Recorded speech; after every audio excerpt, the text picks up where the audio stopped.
Assalamualaikum warahmatullahi wabarakatuh. Perkenalkan, nama saya Selvi. Saya berasal dari Selat Panjang.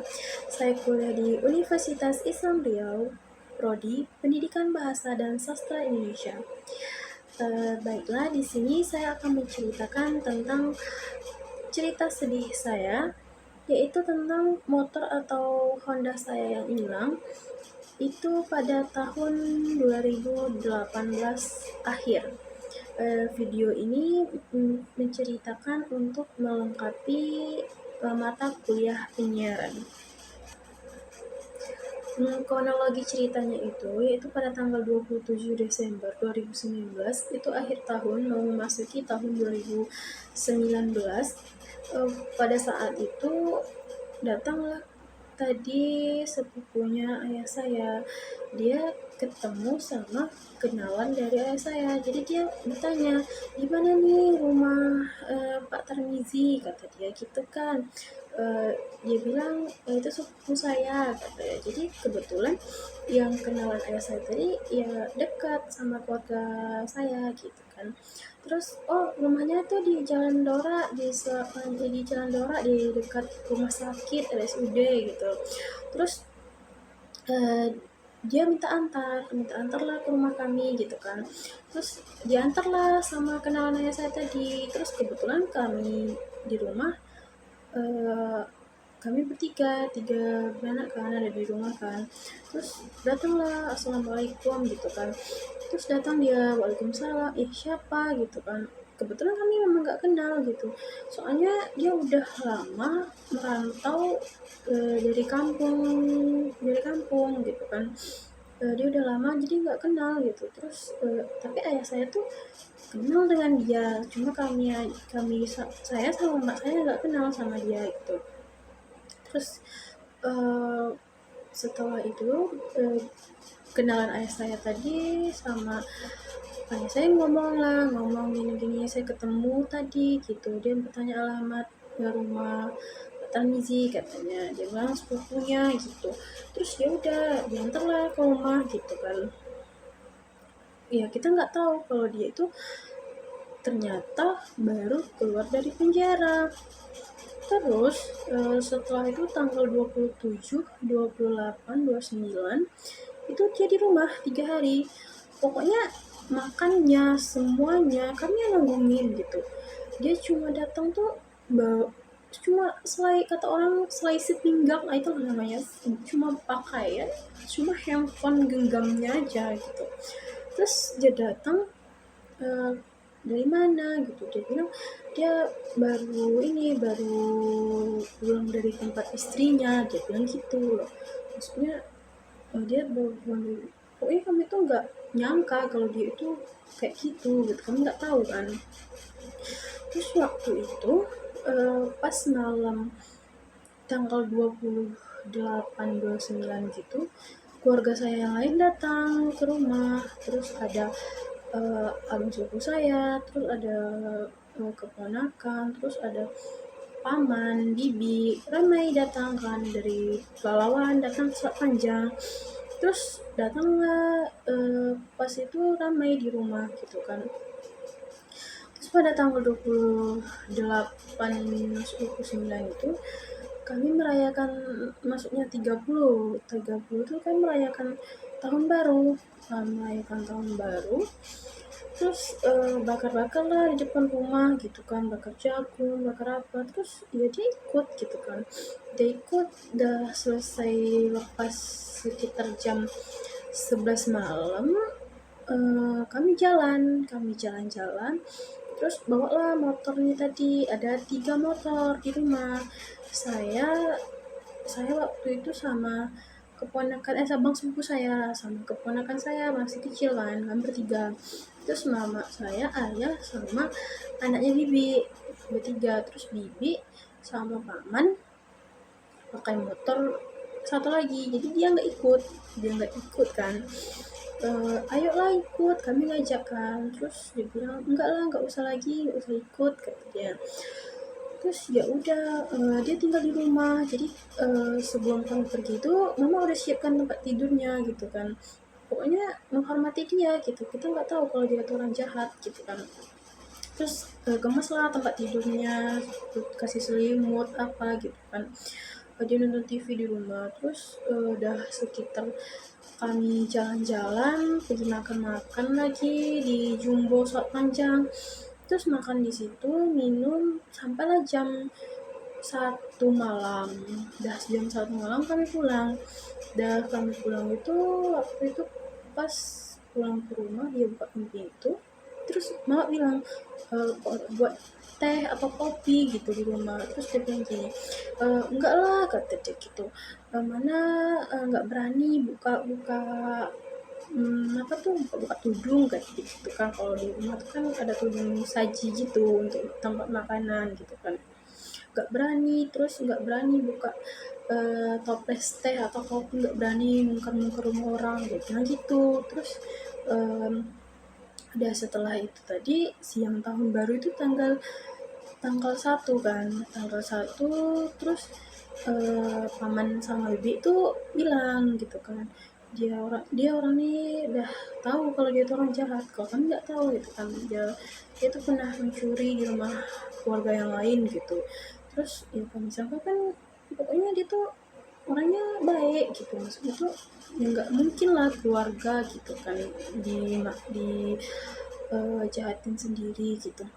Ya udah yang ya hati-hati aja gitu kan. Terus bibi sama paman jalan siang sekitar jam 1 siang. Dia bawa motor yang ini tadi. Terus kami tinggal saya sama sepupu saya sama keponakan saya. Kebetulan kami main-main HP kan di depan rumah itu. Terus dia ada duduk situ. Terus dia mau lihat HP-nya paman. HP paman langsung diambil sama anaknya paman tadi yang kecil itu. Diambil terus dimasuk dalam kamar. Terus mama pun bilang, HP-mu hati-hati gitu. Tapi nggak depan dia, maksudnya mama manggil ke kamar kan, HP-mu hati-hati, taruh di kamar aja, nggak usah di luar gitu. Ya udah, waktu itu dia mau pergi pulang, kata dia mau pulang ke rumah istrinya, kata dia gitu kan. Terus kok nggak pulang-pulang gitu, pokoknya dari rokoknya, makannya, semuanya kami yang nanggungin gitu di rumah tuh. Dia tuh cuma nggak ada gitu. Terus dah sekitar pokoknya dari tanggal 1, 2 besoknya lagi paman abang sepupu saya sama anaknya tadi pulang. Paman pulang ke Pelalawan, semuanya pulang kan ke Pelalawan kan. Terus udah mereka pulang tuh sekitar jam 1 siang. Selvi masuk sekolah tuh paginya. Pagi Selvi sekolah, mereka pulang jam 1. Selvi pulang sekolah itu jam 2:40 waktu itu. Terus saya pulang sekolah jam 2:40, ayah baru pulang ngantar mereka kan. Masih ada nih motor 2 di rumah gitu. Terus dah setelah Selvi pulang sekolah, terus dia bilang pinjamlah motor bentar, kata dia mau ke rumah kenalan ayah tadi. Dia bilang mau ke situ jalan, kata dia kan. Terus oh ya udah beri aja, kata ayah gitu kan. Terus kata mama, mama manggil ayah kan, gajilah yang antar gitu, gajilah yang antar, kata mama kan. Terus nggak apa lah, itu saudaraku, kata ayah gitu. Jadi ya udahlah, nggak enak juga gitu kan. Ya udah kasih. Terus biasanya tuh Selvi tuh kalau pulang sekolah tuh jalan-jalan sama teman. Jadi ambil kan sekolah saya kan depan rumah, jadi saya nggak bawa motor, jadi jalan kaki di depan rumah terus sampai ke sekolah. Biasanya kalau udah pulang sekolah itu ganti baju, makan, terus jalan-jalan sama teman-teman. Pas hari itu ngantuk banget, ngantuknya luar biasa. Pulang aja sekolah langsung taruh aja tas, letak tas sepatu tuh di tempat sepatu. Sumpah ngantuk banget. Terus langsung tidur, capek kali tidur. nggak tahu apalagi yang terjadi pas dia tidur. Terus yang cerita tadi tuh mama yang cerita, ini saudara saudara aku gitu kan, kata bapak gitu kan. Nah, kata ayah kan, ya udah dikasih gitu, terus pergilah dia gitu. Itu mama tuh berat juga hati mau kasih, janganlah gitu. Nah, bentar lagi kami mau keluar dua beranak gitu kan. Terus kata si ayah, nggak apa-apa lah, dia nggak lama, bentar. Ya udah dikasih, pergilah dia, kata pergi. Rupanya dia ke rumah kenalan ayah tadi, dia pinjam uang. Dia bilang dia mau ke seberang sama si ayah, jadi pinjam lah, pinjam uang, pinjam baju. Kebetulan baju ayah nggak, sama dia nggak muat, soalnya badannya kecil, badan ayah kan agak gede bukan. Terus uh, dipinjam lah sama kenalan ayah tadi, baju sama uang 50, helm satu. Jadi kebetulan dia, soalnya kan dia mau pergi dekat, jadi nggak dikasih helm. Kalau mungkin dia pergi jauh kan curiga juga gitu kan. Terus dia mau ke seberang, kata dia, helm di rumah nggak ada, dia bilang gitu. Lah, kata yang kenalan ayah tadi, biasanya banyak helm rumah orang tuh, senam motornya ini dua gitu, maksudnya ada helm gitu kan. Kita nggak tahu di mana ditaruh sama anaknya belum pulang sekolah, padahal saya udah pulang sekolah gitu kan. Udah setelah itu ya udah gitu, langsung lah dikasih uang 50 sama helm sama baju, dia ganti baju gitu.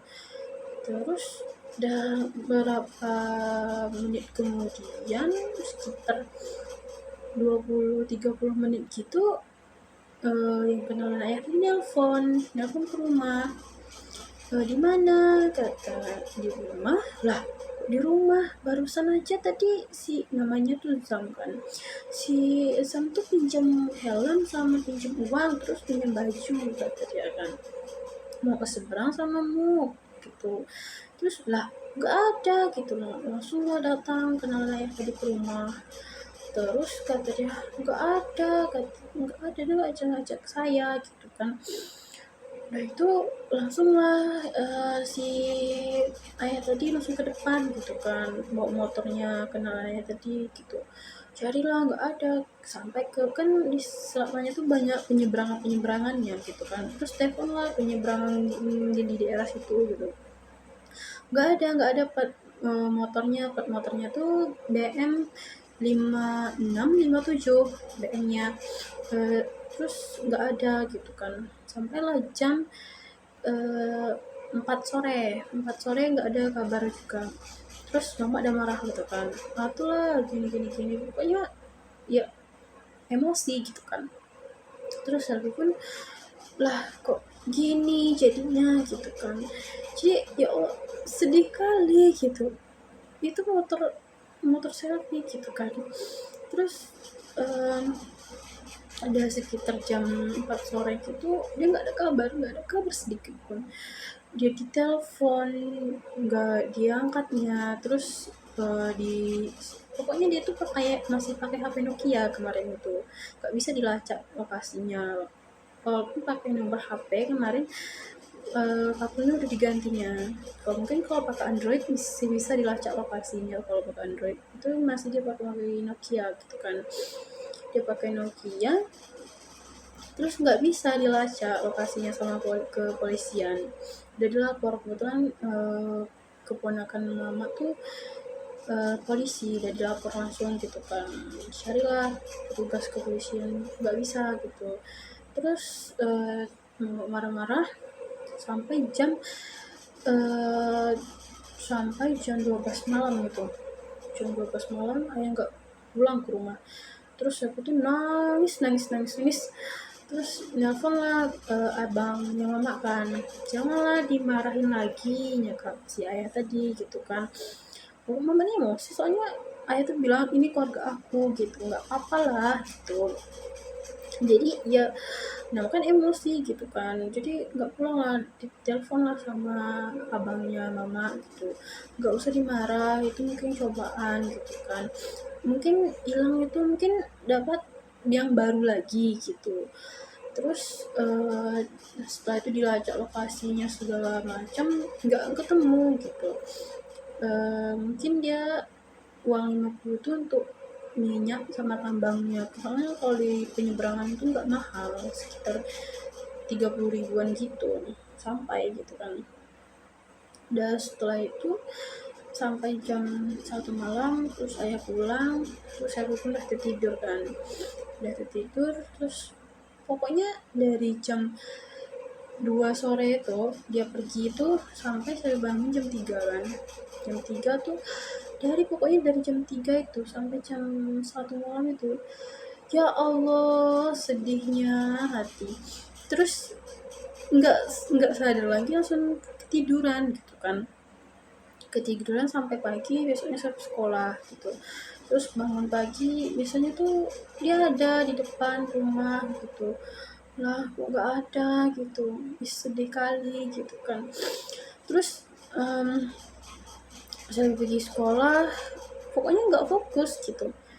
Kalau teringat yang mirip kayak gitu kan, terus kayak motorku gitu. Udah itu besoknya lagi abangnya ya datangan ke Sawanjang. Ya udah nggak usah dimarahin lagi gitu, pokoknya nanti cari beli yang baru aja gitu. Setelah kan motor satu lagi ada gitu ya, tapi kan ya itu punya selfie gitu, motor selfie gitu. Terus 4 hari setelah hilang, langsung lah kata abangnya mama tadi, ya udah beli motor baru aja untuk selfie nggak apa-apa gitu. Terus belilah jadi motor baru, beli motor baru. Terus baru 4 hari hilang, itu udah masuk tahun 2019 tuh, udah beli motor baru. Lalu dengarlah kabar kalau dia itu udah 4 hari hilang tuh kan. Dengar kabar kalau dia itu pergi ke Bengkalis, daerah Bengkalis. Dia ke tempat keluarganya, soalnya di Bengkalis itu ada keluarga selfie juga kan di sana. Jadi rupanya di situ dia orangnya tuh kayak ada ilmu kasihan gitu. Jadi kita tuh kalau lihat dia tuh kasihan aja, tapi dia orang jahat gitu. Jadi pokoknya dia di Bengkalis tempat keluarga juga. Dia kayak gitu juga, dia pertama baik gitu, rupanya dia mau mencuri, niatnya nggak baik niatnya. Jadi habislah di rumah yang keluarga yang di Bengkalis tadi. Soalnya kemarin itu waktu isu-isu hilangnya motor tadi itu cuma 3 hari itu aja kemarin. Pokoknya di daerah Bengkalis kemarin nggak tersebar nih waktu itu beritanya. Waktu itu beritanya itu daerah Meranti sama daerah Pelalawan, di daerah Penyalai sana, daerah Pelalawan Kuala Kampar sana yang tersebar. Kalau daerah Bengkalis Pekanbaru itu kemarin nggak ada kesebar. Jadi rupanya dia larinya ke Bengkalis, nggak ke Pelalawan daerah Kampar sana, dia nggak lari ke sana. Jadi dia lari itu ke Bengkalis. Rupanya ya gitu kronologi ceritanya, sama dia pura-pura polos, pura-pura baik gitu kan, jadi kasihani. Ternyata di belakang kita, ya Allah, dia tuh pencuri yang sangat besar gitu. Jadi setelah itu belilah motor baru. Terus kata si abangnya mama, ya udah nggak usah membesarkan masalah lagi, mungkin itu udah rezekinya gitu. Mungkin itu bukan rezeki kita gitu kan, udah nggak apa-apa, mungkin ini yang terbaik, udah dapat motor baru gitu kan. Tapi sakit hatinya tuh, sedihnya tuh masih terasa gitu, ya Allah gitu kan. Jadi waktu dia mencuri di rumah keluarga yang di Bengkalis itu emas anaknya, terus pokoknya HP, power bank, semua dicurinya, termasuk pistol orang tuh dicurinya, habis dicurinya semua. Terus kata si Bom ada kan kayak dukun gitu yang di sana waktu di Bengkalis itu kan, lihat di dukun gitu, orangnya tuh memang punya kekuatan ahli kesian gitu, dia nggak bisa, pokoknya ya kan kalau Allah udah berkehendak kita nggak bisa apa-apa gitu, tapi karena kita masih kita nggak tahu gitu kan, dia masih punya ilmu kayak gitu gitu, tapi kalau Allah udah berkehendak kalau dia mati langsung mati gitu. Ya Allah, itu sakit hati tuh masih terasa-rasa lagi. Setelah itu pokoknya dia tuh pencuri yang sangat luar biasa gitu, dia minjam tapi dia mencuri gitu. Ya Allah, jadi pelajaran untuk kita semua, walaupun dia tuh saudara, walaupun dia tuh teman, walaupun pokoknya lihatlah dulu latar belakangnya, bobotnya, pokoknya kita tuh harus hati-hati, jangan lihat dari penampilan depannya, covernya, itu nggak menjamin semuanya.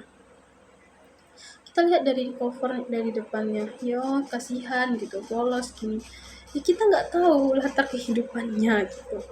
Jadi ya hati-hati, ini pelajaran untuk saya gitu kan, karena saya sudah merasakan kejadian yang percuma. Pertama itu cuma minjem terus langsung hilang gitu dengan sekejap mata. Terakhir selfie lihat Honda itu waktu selfie pas sekolah, terus langsung tidur, nggak ada lihat lagi sampai sekarang. Pokoknya itu yang paling sedih banget dari selfie. Jadi pelajaran untuk kita semua, berhati-hatilah kalau walaupun dia tuh saudara kita sendiri, kalau udah niat hatinya itu nggak baik, kalau udah dia itu di posisi yang tidak memungkinkan untuk dia berbuat, makanya kalau niat hatinya itu udah jelek, udah jahat, udah kotor, pasti udah nggak dipikirkan lagi, ini saudaraku nih, ini udah bantu aku nih, ini udah dari makananku, dari rokokku, dari kebutuhanku semua dia tanggungin gitu. Terus ya nggak mungkin gitu kan, kalau orang berpikir normal, kalau orang berpikir cerdas gitu, kalau orang nggak mau menyakiti keluarganya gitu kan. Rupa-rupanya orang tuanya sendiri aja, orang tuanya sendiri aja, kalung orang tuanya itu curinya. Itulah orang yang nggak, ya Allah, nggak bisa ngomongin. Orang tuanya aja dibuat dia kayak gitu, apalagi orang lain gitu. Jadi ini pelajaran buat kita, berhati-hatilah sebelum memberi sesuatu kepada orang lain, karena kalau udah lepas dari orang itu nggak mungkin lagi kembali dengan kita. Oke, jadi kesimpulannya itu kita tuh harus berhati-hati, walaupun itu keluarga, walaupun itu adik atau keponakan kita, pokoknya kita harus berhati-hati, jangan sampai kejadian yang seperti selfie alami, jangan sampai kejadian kayak ke kalian hanya karena sekedar minjam, rupanya langsung hilang. Oke, sekian dari selfie. Wassalamualaikum warahmatullahi wabarakatuh. Bye bye.